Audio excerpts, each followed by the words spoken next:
Our next session is on the theme Empowering State-Level Programs with Geospatial Technologies.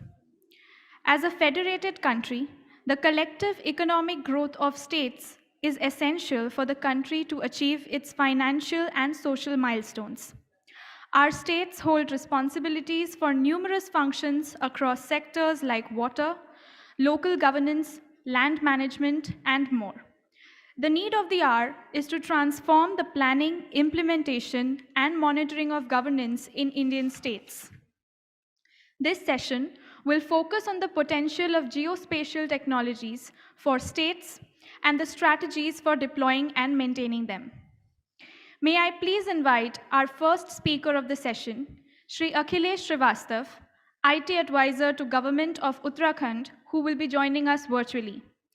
Mr. Srivastava is a global technology leader and has successfully led many e-governance projects like FASTag, e-tendering platform, e-measuring book, Sukhad Yatra app, geofencing of national highways, and AI-powered NHAI data lake. Mr. Srivastava is currently leading the World Economic Forum's initiative Road Safety 2.0 in India. Over to you, Mr. Srivastava. Thank you very much, and my congratulations to Geospatial Forum for organizing this wonderful summit. And it's always learning to be a part of this summit, and AGI has been known for these initiatives. The understanding, the learning made over here is tremendous. Unfortunately, my apologies for not coming in person because right now I am in Geneva, but I will be talking over the VC, and that's the technology has provided and access to us. Very good afternoon, ladies and gentlemen. I will be, since I'm attending from a remote, I'll be just talking over the points, what we have been doing, what are the GIS applications basically. So I will talk more about the applications of GIS, what we are doing, and especially I will focus on GIS application in Uttarakhand, where I am IT advisor to the government of Uttarakhand.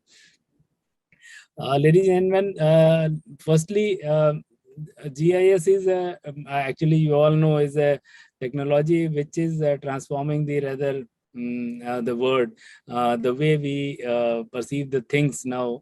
That's changing. The earlier that time of looking at the graphs or looking at the tables, that gives a certain knowledge of the understanding about the points which you are talking. But the moment you link it with a location or with a GIS, the understanding increases many folds. And that's the actually helpful for any decision maker to make the policies, to implement it, and to monitor or track the how things are actually being implemented on ground. So on considering these things, what we there are multiple use of GIS which I had thought for, and we are doing gradually also. Very recently, one very good use of GIS has been in Uttarakhand, is regarding the one e-district, or you can say citizen-centric service portal we have launched. That's called Apuni Sarkar, where 75 services, essential services, are automated. It's fully automated online. Any citizen can just log in. They get their own customized dashboard, and they can view, they can log for the service which they request from the drop-down list. The moment he submits the details, it goes to the next person who is supposed to take action on this, and then the entire chain till the time it takes the approval is given. And this is entirely, he can even monitor where it is pending and at whose table it is, therefore how many time.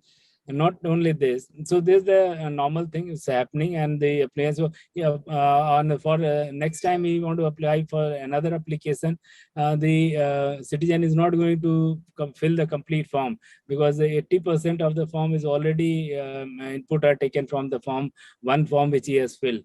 The rest are just addition over that. The few, for example, you want to take character certificate, he has filled 18 points, 2 more points he may require for asking for similar electricity connection or something like that service which he requires. So these are central dashboard were available. Now what we did, application of GIS over here, we tried to map every taluka, tehsil, SDM offices on a GIS map, and this is in fact plotted on that. A layer has been created of the officers, of the administrative districts, administrative boundaries. Now, looking at this, the secretariat, they call it Sachivalaya, and which is monitored by even Chief Minister Uttarakhand and the Chief Secretary, they understand immediately which district is, or the which taluka is taking action on the application or no. This this is with a just color coded. They are not looking into how many applications are pending. For example, if applications are, for example, in the totality around 14,000 applications are disposed every day. This is one of the highest in the country as of now, considering a small state of Uttarakhand and the population ratio. 18-20,000 applications are logged, and around 14,000 are disposed daily out of that. So the pendency level has also come down. But what GIS application helps is, if applications are being disposed within time or less, then that area is marked. If it is an area of concern to the administrative officers, district magistrate, or the secretary, that they can just only look at the darker areas or the different color code which is on a GIS map in their dashboard, and that's enough. They can simply pick a call why so many are pending was the reason, and the corrective action can be taken. Another and that has in fact liked by almost everyone, even the citizens also. Second thing, a very good application which we are trying to do is in the mining. The mining is again the area which needs a lot of improvement, and I mean, the leakages or the things are over mining. The plenty of issues are there. To club all these things, we are again now creating a GIS layered platform where the entire mine site from end, it's basically end to end, from the starting when the mine is auctioned for a certain period of time. The initial GIS layer is created. It is put into the cloud, and as and when the mining activity takes place, what we are doing, we are making a drone survey at every week or every fortnight, depending on the site and depending on the material required, or it can be monthly also. And then again a topography is plotted, and we are calculating what is the tentative volumetric mining has been done. And mostly in Uttarakhand, it's sand mines, or the riverbed material, the boulders and all. So it, with the fair accuracy, tells you how much mining as per these two survey GIS layers and the this volumetric assessment. We are trying to find it out, and now you match it with the another portal we created. There is e-Ravana, where the mining things once mined, they are transported to the crushers or to sell to the market. So the entire flow is captured using RFID, CCT. I'm not going to much detail on those things. Everything, and then there is a portal through which only the sand or the riverbed material can be purchased. So this entire ecosystem is firstly digitized.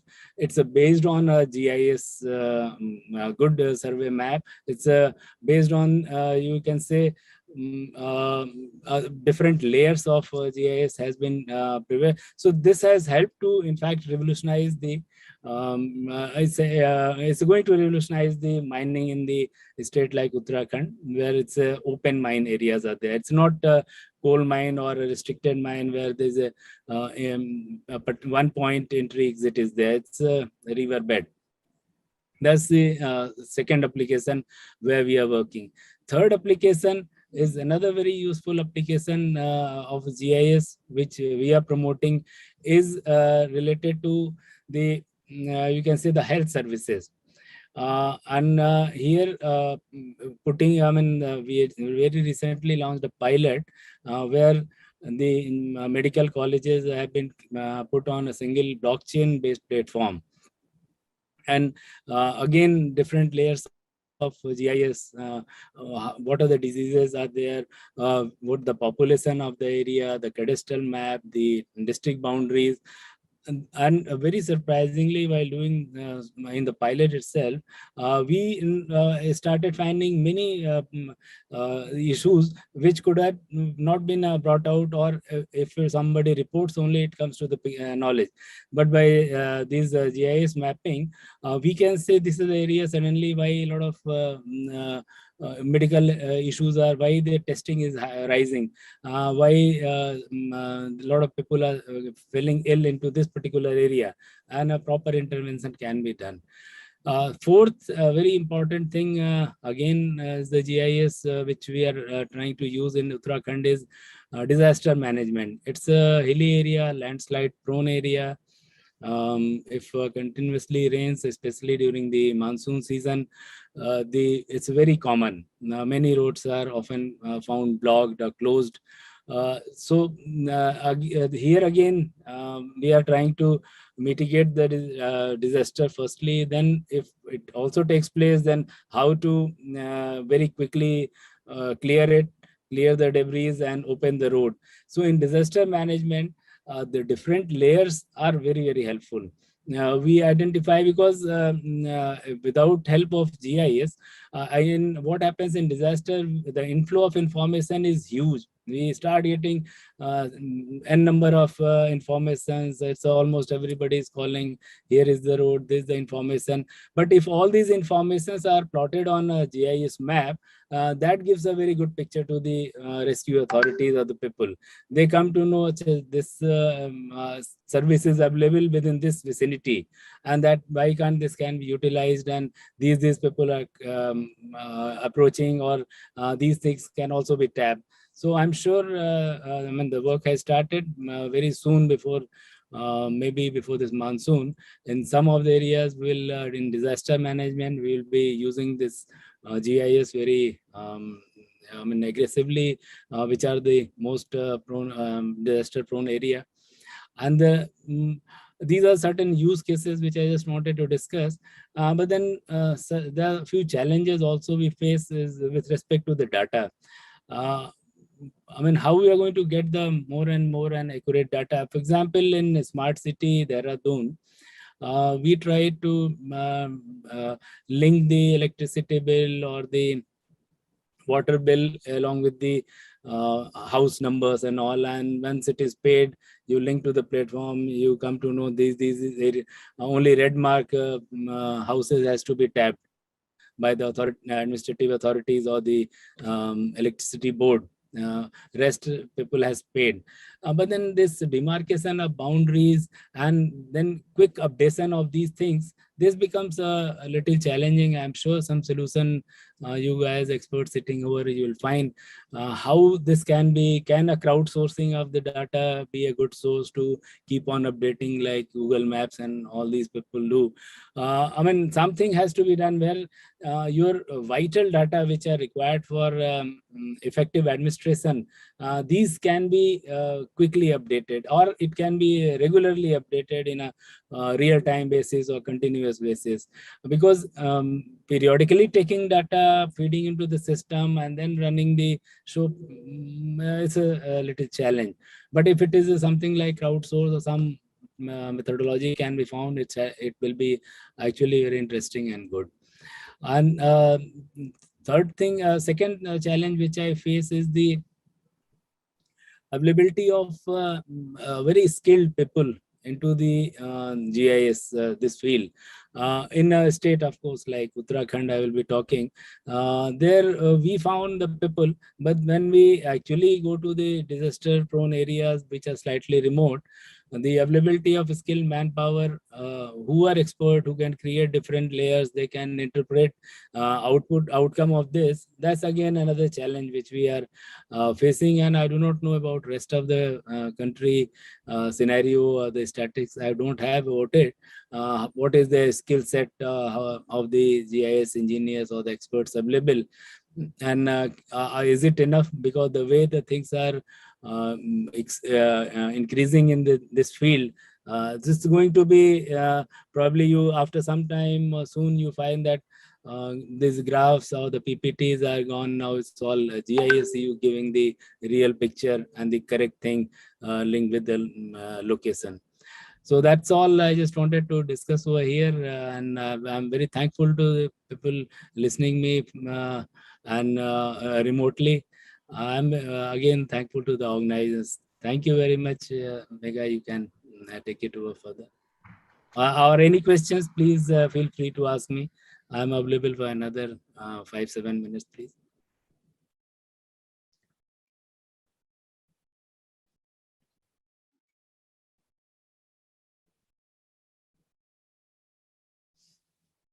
So I guess there are no questions. Thank you for the wonderful insights you shared with us, Mr. Srivastav.